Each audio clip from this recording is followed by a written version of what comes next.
Hello everyone, and welcome back. Today, we're diving into setting up Litron Shield VPN on your Android device.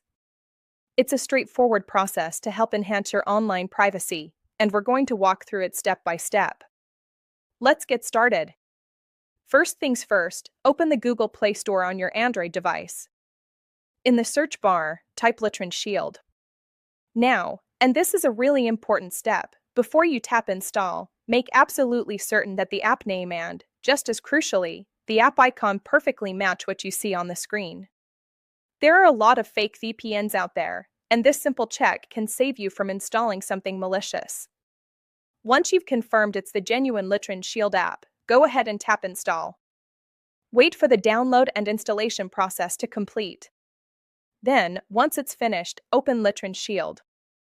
Once the app opens, look in the top left corner of the screen. You should see a menu icon represented by three horizontal lines, sometimes called a hamburger menu. Tap those three lines to open the menu, and then select Update Resources.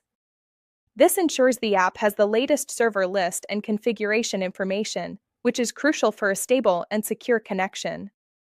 After the Update Resources process has finished, it's time to choose a server. Now, Litron Shield might offer different types of servers, and often a good approach is to select a server that's physically located in your country, for example, Ghana, if that's where you are. So, go ahead and select your country from the available list. You'll likely see an Add Time button. Tapping this usually allows you to extend your VPN session.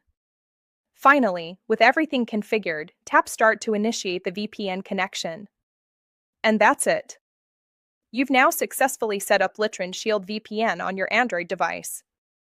Now, a very important reminder, always use VPNs responsibly and in full compliance with all applicable local laws and regulations.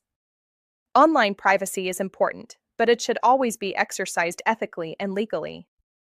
Thanks for watching, and please subscribe for more tips on staying safe and secure online.